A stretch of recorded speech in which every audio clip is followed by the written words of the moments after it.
Alors, un grand merci à l'Ordre des architectes de nous accueillir. Je vais donc succinctement vous présenter la commune et vous parler aussi de la genèse de ce projet. Donc, nous sommes dans le département de l'Ariège, tout au fond de la carte, les Pyrénées centrales avec d'un côté les Pyrénées orientales et de l'autre les Pyrénées atlantiques. Ma commune est une petite commune rurale de 500 habitants où la démographie a beaucoup progressé. En 20 ans, on est passé de 300 habitants à 500. Yvan. Donc, ah oui, ça va mieux là. Oui, je disais que c'est une petite commune rurale qui a, au niveau démographique, a beaucoup progressé de 300 à 500 habitants en l'espace de 2 décennies. Mais je pense que ce qu'on a apporté comme élément nouveau d'attractivité, ça n'y est pas étranger. Et le projet qu'on va développer avec Barthélemy, il est certainement aussi pour beaucoup. Alors la genèse du projet, c'est que au milieu du siècle dernier, nous avions, sur cette petite commune, nous avions 2 bars, un hôtel, 2 restaurants. Et puis donc avec l'exode rural qui s'est produit donc, dans les années 60, on a beaucoup perdu. Et le dernier bar, restaurant, hôtel a fermé ses portes en 2007. Et là, la municipalité s'est interrogée. On est parti du postulat qu'on ne pouvait pas laisser le bourg se vider de cette activité-là. Donc on a pensé qu'il fallait revitaliser le centre-bourg, et c'est ce qu'ont dit aussi nos amis vosgiens tout à l'heure. Et là, donc, on a eu l'opportunité d'une acquisition sur une place publique d'un ancien bâti du milieu du 19e siècle, qui était donc un logement très dégradé. Et on a décidé donc de créer ce qu'on appelle donc un bistrot de pays, où il y a donc essentiellement, en termes d'activité en principal, donc le bar, le restaurant, mais aussi et surtout, il y a de l'activité associative, culturelle. C'est un lieu intergénérationnel qui permet aux gens de se rencontrer et de faire en sorte qu'il y ait une nouvelle vie qui arrive sur le bourg. Alors, Barthélemy va le développer, tout ce qui est donc architectural, mais je voulais dire en quelques mots que c'est un projet qui a été porté, ça a été dit tout à l'heure aussi, de longue date, au moins pendant 4 ans, avant de commencer une réalisation. Pendant 4 ans, on a créé une association qui a porté ce projet, qui a gardé les fers au feu pendant 4 années, où on a discuté, on a beaucoup échangé sur la faisabilité. On a créé des groupes de travail, donc ça veut dire qu'on a impliqué un maximum la population pour que ce projet-là soit compris et partagé par le plus grand nombre. Je pense que ça, c'est d'abord un point de départ. Et un gage de réussite, de faire en sorte que la population s'approprie le plus possible et qu'il n'y ait pas de contestation, même si effectivement il y a toujours des grincheux qui pensent qu'on investit beaucoup par rapport aux capacités financières de la commune. Le projet coûte 420 000 € hors taxe. Bon, on verra tout à l'heure comment on l'a financé, mais on y est arrivé. Donc je pense que le point de départ, c'est une volonté que je dirais politique au sens propre du terme, mais ça ne suffit pas. Et il faut donc s'entourer d'experts. Donc en l'occurrence l'architecte Barthélemy, contrairement à ce qu'on a pu nous vivre, parce que là moi je suis élu depuis 20 ans, on a fait de la réhabilitation de logements sociaux. On avait des architectes à l'époque, il y a 15 ou 20 ans, qui n'étaient pas du tout sensibilisés, ou très peu, à ces questions d'écologie, des bâtiments bioclimatiques, etc. Donc c'était pas leur souci. Et là, donc, à travers un appel à projet, Barthélemy a répondu. Et sur ces différentes phases, à savoir donc une restauration patrimoniale, architecturale, mais aussi environnementale et sociale et économique. Bonjour. Pour compléter ce que disait Yvon, je ne sais pas s'il marche bien ce micro. Vous l'entendez ou pas? On va prendre chaque fois le même. Non, c'est bon? Ok. Yvon Lassalle, maire de Payès, lance un appel d'offres et il explique qu'il veut faire de la restauration en circuit court. Ça, c'est son projet. C'est-à-dire qu'en fait, il veut faire de la restauration, un restaurant dans lequel il fera de la nourriture en circuit court. Et donc, nous, on s'est dit, mais s'il veut faire de la nourriture en circuit court, on va faire un bâtiment en circuit court. Donc voilà, on a répondu à cet appel d'offres, c'est comme ça qu'on a été retenu, ce que expliquait Yvon entre les lignes, en essayant de faire un projet le plus en circuit court possible, ce qui n'est pas simple et qu'on va dérouler ici. Sur cette image, vous voyez la situation du projet, c'est en plein cœur du bourg. On a la place de l'église, on a l'école, on a la mairie, on a une rivière qui passe là. D'ailleurs, au départ, avec la rivière, on voulait faire de l'énergie hydraulique. Mais bon, ça, on n'y est pas arrivé, évidemment. Mais c'est pas grave, on a fait quelque chose d'encore mieux que ça. Et le projet, il est complètement au centre et c'est la réhabilitation d'une maison de ville, en fait, qu'on a transformée en bâtiment public. C'est une maison de ville qu'avait racheté la mairie.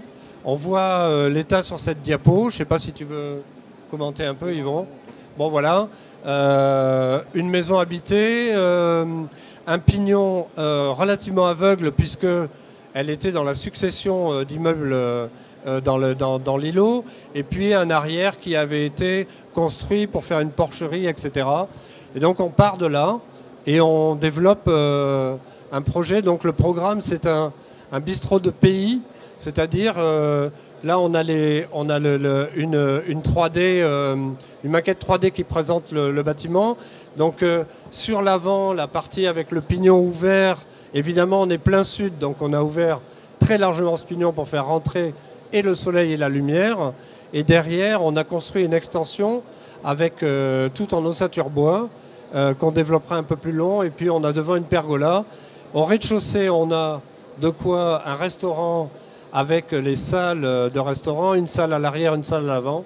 Et à l'étage, on a les cuisines, on ne savait pas où les mettre. Donc là, on n'a pas un ascenseur, mais on a un monte-charge pour aller chercher les plats de la cuisine, les monter et les descendre. Et une petite salle à l'étage avec une grande mezzanine ouverte qui nous a permis de faire le lien entre les deux niveaux. Ça, c'est pour le programme. Le principe constructif, donc on a dit Yvon Lassalle voulait faire avec ses élus un projet en circuit court. Donc on lui a dit, on va faire un projet en circuit court, voilà.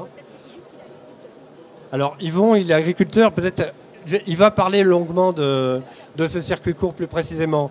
Mais là, sur cette diapo, vous voyez un circuit court sur un appel d'offres marché public. Donc Christophe parlait de la manière dont il peut faire des projets pour inciter l'emploi de bois local, etc. Nous, on a fait un choix dans lequel on a mis les grumes dans l'appel d'offres. Ça veut dire qu'il y a des bûcherons qui ont répondu. Alors, ça n'a pas été simple, hein.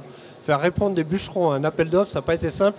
On s'est beaucoup appuyé sur le parc naturel des Pyrénées ariégeoises et sur une personne qui connaît très bien la filière bois dans le parc et qui est allée chercher les bûcherons par le col de la chemise et qui leur a dit répondez, qui leur a rempli les dossiers administratifs, etc. Et on a donc dans l'appel d'offres des grumes. Donc elle est allée scier les bois dans la forêt. On les a amenés sur la place du village. On a fait venir une série mobile qui est un autre lot de l'appel d'offres. Et on a coupé en plots, c'est l'image que vous voyez en bas, coupé en plots. Et on a fourni tout ça au menuisier, au charpentier, à celui qui a fait les ouvrages en bois, à celui qui a fait les fenêtres, etc. Ils ont tous pris du bois local. Alors évidemment, ça veut dire que c'est un projet qui se développe dans le temps, parce que tout ce bois-là, il n'est pas sec, il faut le faire sécher. En charpente, ça va, c'est pas trop compliqué de faire sécher. En 3 mois, c'est réglé. Mais pour faire des menuiseries, c'est un peu plus compliqué. Donc on voit ici l'extension qu'on a fait donc en bois local. Donc pour faire, on en a parlé avant, hein, pour pas avoir de produits industriels, par exemple le contreventement des ossatures bois, tout le monde les fait en OSB aujourd'hui, en panneaux de particules. Donc là, on est parti avec de la volige qu'on a fait scier par des plots et qu'on a mis en diagonale et elle fait contreventement. Vous le voyez sur cette photo.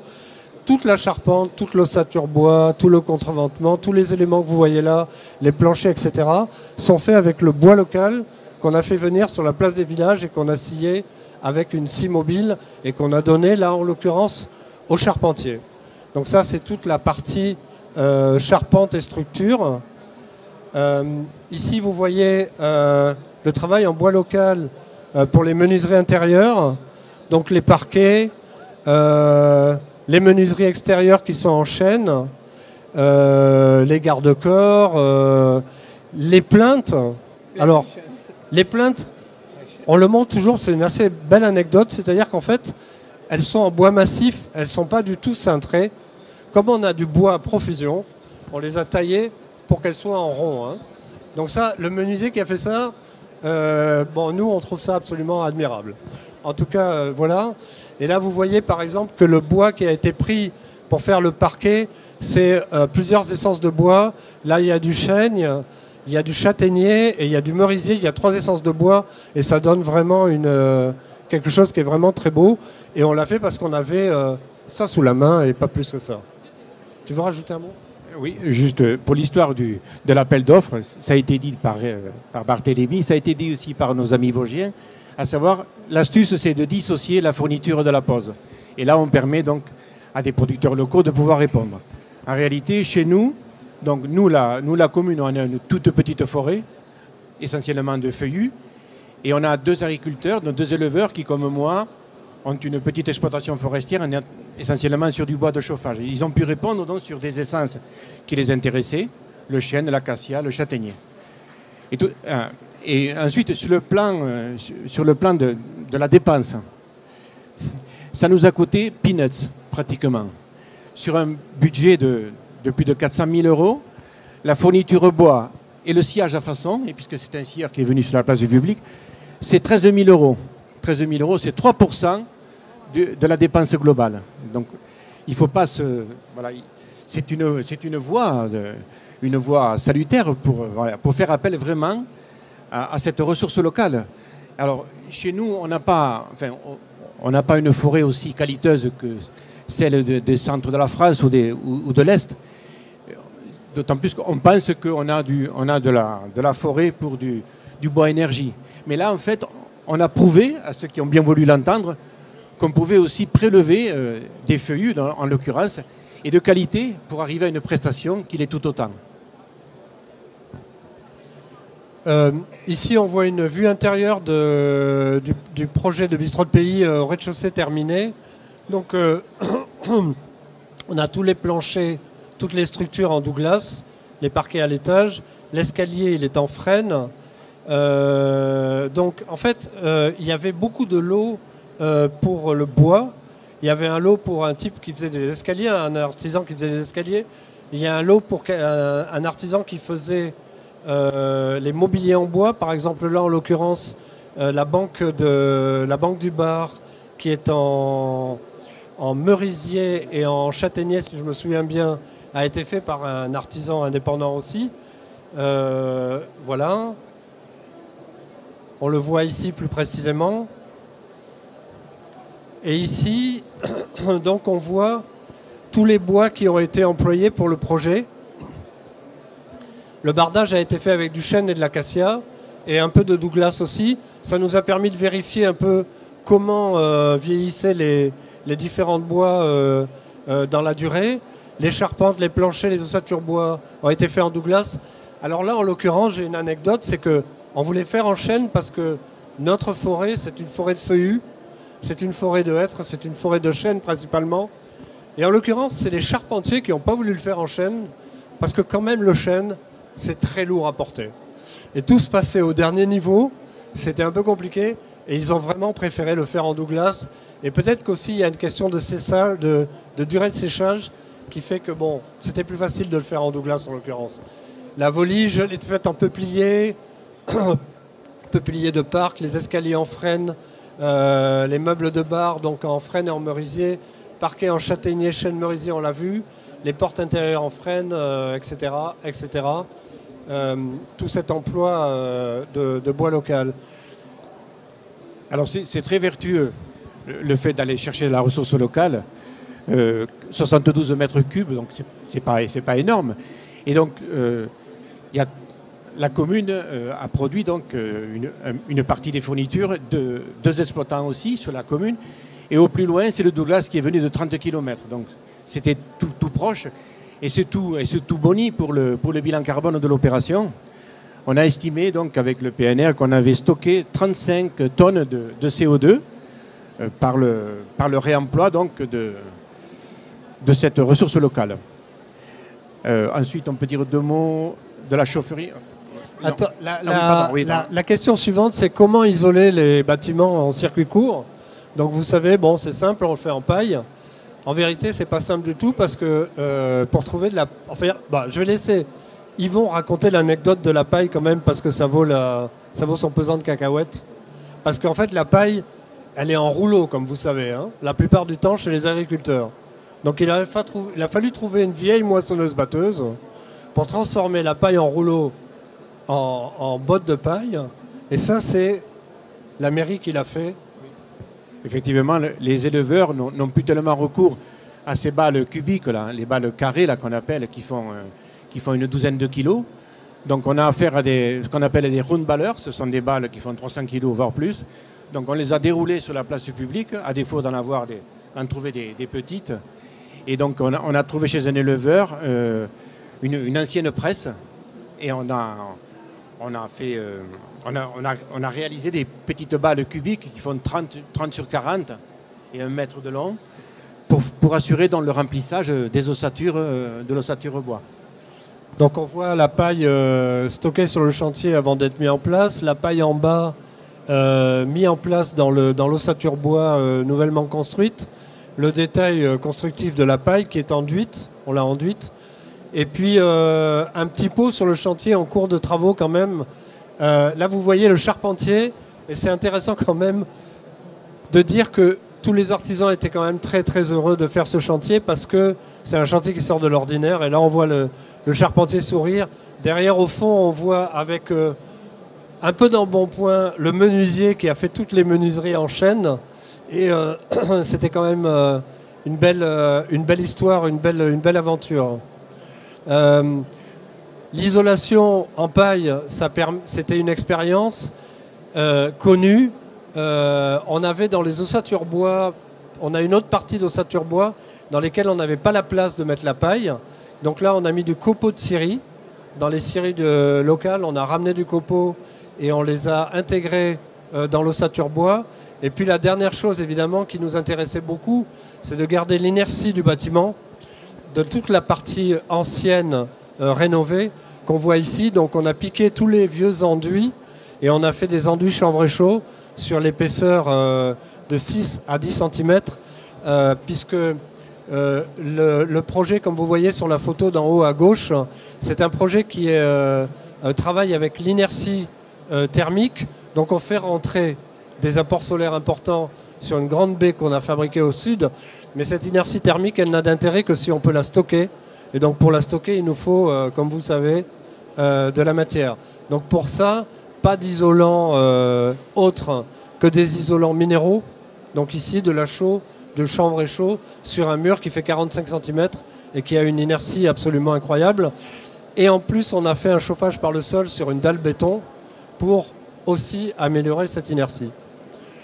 Voilà sur cette photo, donc on voit le bâtiment piqué, les essais de chanvre et chaud et le chanvre et chaud sur la photo de droite en cours de chantier qui donne en plus une matière magnifique au bâtiment. Bon, ben là une photo du bâtiment relativement terminée. On voit la baie sud avec une protection solaire qui est faite avec une sorte de pergola qui avance et qui permet de protéger l'étage. Au rez-de-chaussée, on a fait une pergola métallique qui couvre en plus une terrasse. Une autre chose, c'est qu'on a un peu joué avec tous les enduits. On a des enduits à la chaux lisses, on a des enduits à la chaux grattés, on a des enduits à la chaux sur de la paille, sur la maçonnerie, etc. Et là, on avait dans le village de Payès, on avait des enduits à la chaux avec des scories de forge, d'anciennes forges, avec du mâche-fer. Et on a voulu reproduire ça avec du mâche-fer. C'est les petits points noirs que vous voyez sur la façade. Et en vérité, du mâche-fer, on n'en trouve plus du tout.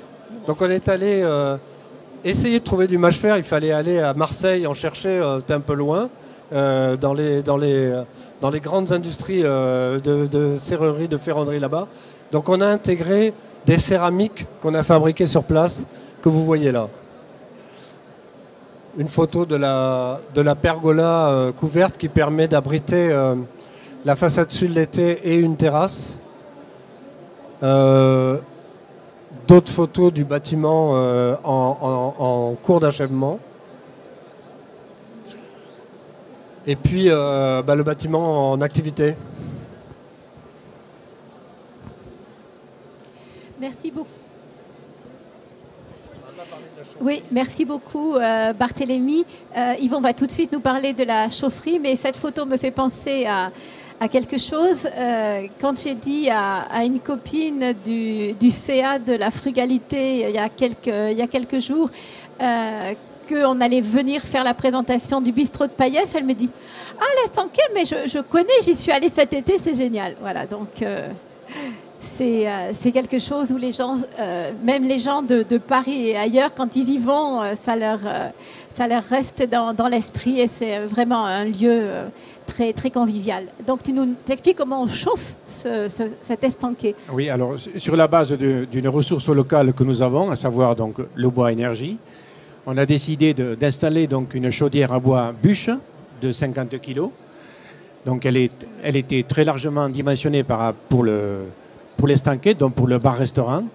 Mais c'était dans la perspective de créer un logement contigu à l'Estanquet, donc pour l'exploitant.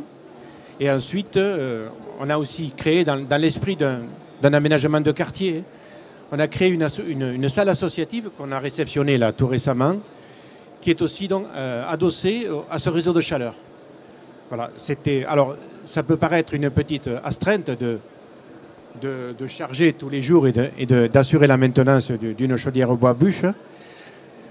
Il aurait été peut-être plus facile de prendre une chaudière à granulés, sauf que voilà, c'est une ressource qui vient de plus loin, qui a un bilan carbone qui est moins bon. Et puis vous voyez avec la crise géopolitique qui nous frappe, le granulé donc son prix a été multiplié par 2.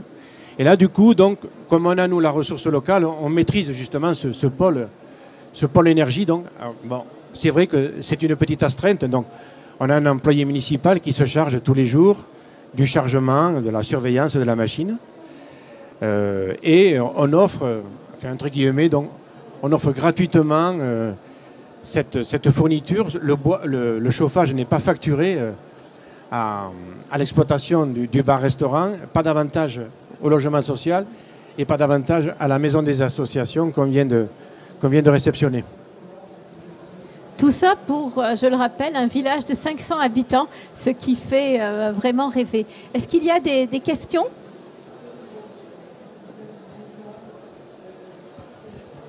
Bonjour, Jean-Baptiste Rismar, je suis conseiller régional PACA et je suis installé à Nice. Merci beaucoup pour la présentation de ce très très beau projet.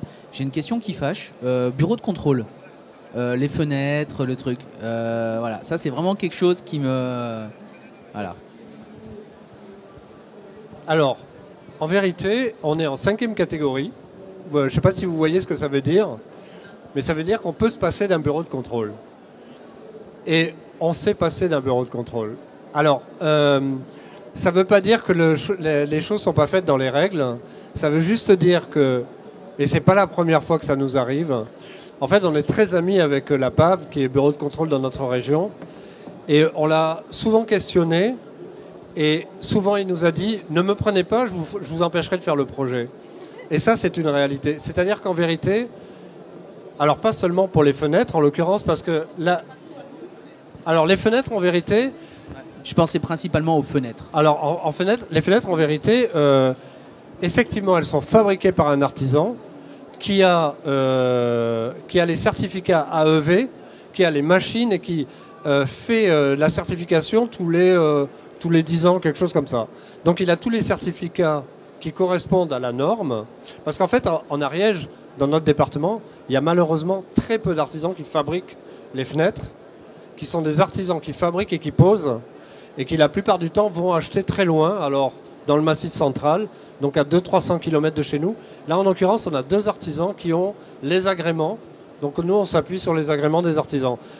J'ai jamais vu trop un bureau de contrôle vérifier sur place la qualité des fenêtres. Par contre, j'ai vu un artisan, un bureau de contrôle nous dire ta poutre, tu ne peux pas l'encastrer dans ce mur, sauf si tu me prouves que ce mur il a des bonnes fondations.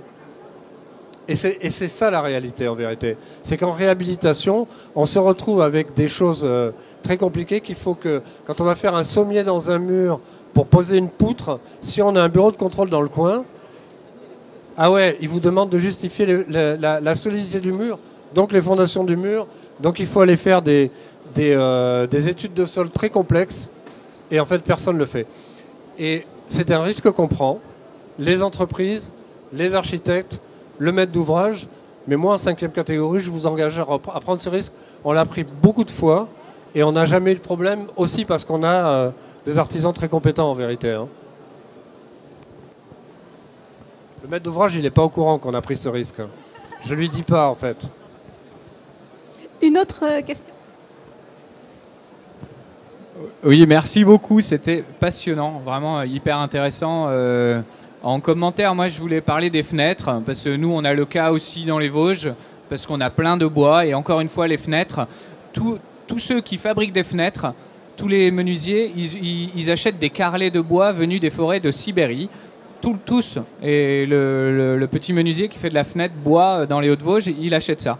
Et heureusement, on a eu une chance, on a eu la pénurie des matériaux il y a 1 an ou 2, et ça c'est vraiment quelque chose de génial en fait, parce qu'ils se sont tous mis à revoir leur fourniture, et ils se sont rendus compte qu'il y avait des scieries et des gens qui savaient coller des bois, sécher des bois, et donc aujourd'hui je viens de faire 2 premiers projets en fenêtre bois locales pour la première fois avec du pain du territoire lorrain, et ça commence à arriver, et je pense il faut le dire, et eux, ils ne le disent pas assez que c'est du local. Et moi, je les incite à toujours le proposer maintenant à tous leurs clients, leur dire, même si c'est un peu plus cher, je peux vous proposer la fenêtre en bois local, elle coûte 5% de plus. Et je pense qu'aujourd'hui, le public est très sensible à ça, et je suis sûr qu'il les vendrait comme ça. Et ensuite, le commentaire aussi, c'est sur le sourire du charpentier. Moi je pense aussi à la menuiserie intérieure, c'est qu'aujourd'hui nos menuisiers c'est surtout des agenceurs qui travaillent avec des panneaux de particules et qui collent du plastique sur des panneaux de particules et manière Ikea. Enfin, aujourd'hui quand on demande une cuisine, quand on demande un dressing, ce n'est que ça. Et quand on choisit de dessiner comme ça en bois massif, on ne se rend pas compte le plaisir que prennent les artisans à ne plus coller du bois, coller du plastique et couper de la sciure, mais à travailler dans du vrai bois, à l'usiner. Et je pense que ça valorise énormément ces métiers. Ça rend les métiers bien plus qualitatifs, bien plus attrayants. Et ça peut répondre aussi à tous ces problèmes d'emploi et qui se posent aujourd'hui dans le bâtiment. Parce que toutes les entreprises se plaignent que ça manque d'emplois, mais peut-être que les emplois ne sont pas assez attrayants. Et c'est un peu comme ça qu'on peut faire l'effet boule de neige aussi, de redonner envie de faire de l'artisanat. Et ça rejoint aussi quand on voit un projet artisanal comme ça. C'était d'ailleurs Christine Lecomte qui a écrit un article récemment et elle a parlé d'un truc qui m'est resté en tête, c'est l'industrialisation de l'artisanat. Et je pense que c'est ça un peu ce qu'il faut qu'on fasse, c'est renforcer l'artisanat, renforcer la multiplicité des manières de faire, des petites entreprises. Et je pense que c'est la solution dans le bâtiment qu'il faut pousser. Et votre projet, il le démontre tout à fait.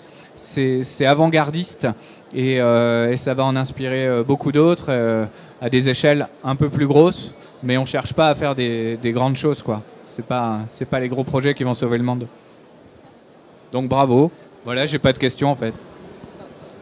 Oui, là, le projet global en termes de fonctionnement, on est parti sur la création d'une SCIC, Société coopérative d'intérêt collectif. Donc on a fait appel à des actionnaires, donc ils ont versé du capital social. On a recueilli quand même 140 associés. Pour à peu près 20 000 euros de capital social. Donc, et on est parti donc sur un fonctionnement de coopérative avec du salariat. Donc, on a recruté 2,5 personnes à temps plein. C'était un peu trop. Et du coup, on a été assez rapidement, malheureusement, rattrapé par les réalités économiques. On a perdu beaucoup d'argent et au bout de 2 ans, on a dû tirer notre révérence.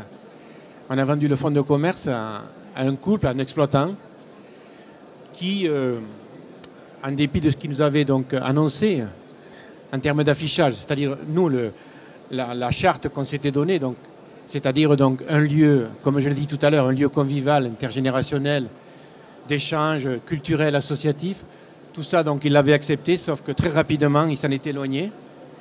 Et aujourd'hui, ça ne se passe pas bien. Donc on va assister à un turnover. On a souscrit un bail 369 avec le gérant. Mais là, au terme de cette première année triennale, il a posé le congé pour le mois de juin. On en est ravis, parce qu'on n'est pas content, on n'est pas satisfait du niveau de prestation. On se pose même la main, on se pose la question si on ne reprend pas la main là-dessus, sur cet outil, une main publique, racheter le fonds et avoir un regard attentif sur ce qui s'y fait, quoi. Donc là, ça nous a un peu échappé. Là, on n'a pas été bon, je ne sais pas. Enfin, toujours est-il que c'est compliqué. On avait un rêve, hein, de pouvoir fonctionner comme ça en coopérative, mais il s'est avéré assez rapidement que, voilà, on avait, si vous voulez, une masse salariale qui était beaucoup trop importante, 70%, alors qu'il faut être autour de 50%. Pour autant, on a réalisé en un an un chiffre d'affaires assez intéressant, quelque chose qui n'existait pas, qui a été créé de toutes pièces. On a réalisé un chiffre d'affaires de 140 000 €, mais c'est la masse salariale qui nous a un petit peu plombé. Et la directe là-dessus, la direction du travail, parce que nous, on était partis aussi du principe qu'on pouvait, il y avait des bénévoles, il y avait une ressource humaine pour aider aussi, mais la directe n'a pas voulu, n'a pas souhaité, nous a interdit d'ailleurs à ce que des bénévoles participent à l'activité principale du bar-restaurant, parce que en fait c'était du travail au noir. Donc on a pu s'appuyer que sur des salariés, mais ce genre d'activité qui demande effectivement beaucoup de temps, beaucoup de sacrifices, y compris le week-end. Donc tout ce qui est dépassement horaire, c'était donc des heures payées majorées. Et voilà, en gros, c'est ce qui nous a plombé. Ça, je ne voulais pas en parler parce que c'est le côté sombre du projet. Mais il y a de l'espoir, on va rebondir. C'est les expériences qu'il faut avancer. Oui, Christophe Dequelin, artisan menuisier, utilisant des bois locaux, et je fais partie de la CAPEB. Et donc, c'est vrai que c'est très intéressant ce que vous dites là sur l'utilisation des bois locaux. Alors, nous, on est confrontés souvent dans les appels d'offres à des certifications de bois, déjà, pour commencer. Donc, si nos bois ne sont pas certifiés, on ne peut pas les emmener en fabrication. Et on détourne un petit peu, on va dire, les critères en utilisant des bois qui appartiennent aux communes. Donc là, on chante un peu le système normatif et ça nous permet de réaliser des choses qui sont magnifiques. Et moi, je voudrais dire une chose aussi, c'est qu'aujourd'hui, on a une quantité de jeunes qui nous arrivent dans l'artisanat, qui sont très intéressés par nos métiers, mais pas par le métier qu'on faisait il y a 10 ou 15 ans. Par le métier qu'ils veulent faire demain, ça veut dire des métiers en utilisant des bois locaux, en utilisant des vraies données. Et là, il faut s'attaquer aux centres de formation, les CFA et tout ça, pour que vraiment les données de formation changent et que demain, on ait des vraies capitalisations de jeunes pour attaquer un futur, on va dire, qui correspondra à notre société. Je vous remercie. Je rajoute, s'il en est besoin, que notre projet, comme celui de nos amis des Vosges, a priorisé donc la réhabilitation. On a tous dans nos bourgs beaucoup, il y a des logements, il y a des bâtis vacants, parfois depuis plusieurs décennies. Donc il faut prioriser la réhabilitation parce qu'en fait, elles génèrent beaucoup moins de CO2 que des constructions neuves. Et puis elles sont aussi, comme l'a rappelé Dominique, elles sont très précautionneuses au niveau de l'occupation des sols. Vous savez que là, dans les cadres des documents d'urbanisme, les PLUI, on est amené à réduire de 50% notre consommation foncière pour arriver peut-être en 2050 à ce qu'on appelle le zéro artificialisation nette. Ça veut dire qu'il faut vraiment se pencher, prioriser donc les réhabilitations. Je voulais juste rebondir sur la certification des bois. Nous avons la chance dans les Alpes d'avoir, avec les communes forestières et avec Fibois, le bois des Alpes, qui est un bois certifié. Et nous, c'est plutôt l'inverse. Nous, en tant que prescripteurs, nous prescrivons du bois des Alpes, puisque l'interprofession justement et les communes forestières ont réussi, et ce serait génial si les autres régions arrivaient également. Ça va arriver au fur et à mesure, c'est un travail de longue haleine, mais justement on a les outils juridiques pour prescrire du bois des Alpes, ce qui nous permet justement d'éviter du bois d'Europe de l'Est, de Pologne, d'Autriche et compagnie, qui est très bien, mais qui serait bien s'il était utilisé là-bas, quoi. Nous, on a nos forêts, il faut absolument les exploiter. Et si nous, prescripteurs, architectes, si nous ne sommes pas à la base de cette prescription, personne ne va le faire à notre place, hormis quelques maîtres d'ouvrage que j'adore vous écouter, en fait. Voilà, merci. Le grand danger de notre société, c'est le copier-coller. On s'aperçoit qu'on a une quantité de règles et de données qui apparaissent dans les cahiers des charges pour la construction, là, qui s'accumulent et qu'on les revoit tout le temps. Elles sont punitives pour la société, mais c'est pas grave. C'est un copier-coller, on les retrouve quasiment dans tous les appels d'offres. Et je vous demande un peu de faire un petit toilettage et puis de repartir avec des nouveaux copier-coller qui seront beaucoup plus favorables à notre société.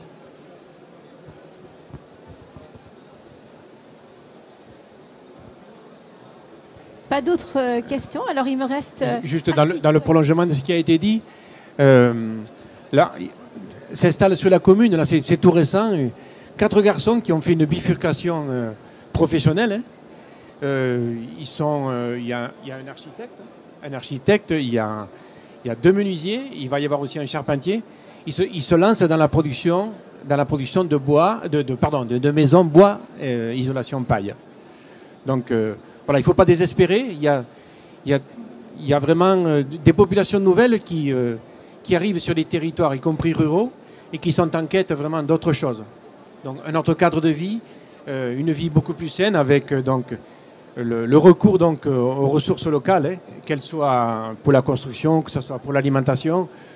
Moi, je m'occupe aussi dans ma Comcom et dans le parc naturel régional de tout ce qui est donc développement durable, alimentation locale, maîtrise foncière. Ce sont des questions vraiment très prégnantes et il y a une véritable attente des populations nouvelles et jeunes qui amènent donc de la vie, qui amènent des enfants, qui renforcent nos écoles. Je le disais tout à l'heure, notre école communale dans les années 80, elle était en passe de fermer, une classe unique de 8 enfants. Et maintenant, avec le regroupement pédagogique avec les 3 autres communes alentours, nous avons 120 enfants et 42 scolarisés chez nous. Donc ça, je pense que pour nous, élus, c'est la meilleure des réussites. Bravo, je pense que ça peut être aussi le mot de la fin, à la fois le fait qu'il y a des artisans qui s'installent dans la commune et qu'il y a encore 40 enfants. Donc merci infiniment d'avoir fait le voyage. Ils ont passé la nuit dans le train pour être là avec nous aujourd'hui. Donc, merci d'avoir fait ça. Et puis, pour ceux qui ont envie de découvrir les exemples du Grand Est et ailleurs, il y a une petite table sur laquelle je vais m'installer. Vous aurez aussi, je vous ferai une petite dédicace si ça vous fait plaisir. Donc, encore un très grand merci à Barthélémy, à Yvon et puis aussi à Christophe de nous avoir présenté des exemples inspirants, des exemples qui font rêver, des exemples qui montrent aussi qu'on peut faire autrement et que la frugalité, eh bien, c'est pas quelque chose de triste, mais au contraire quelque chose qui peut être très enthousiasmant et qui peut être heureux et créatif. Merci beaucoup.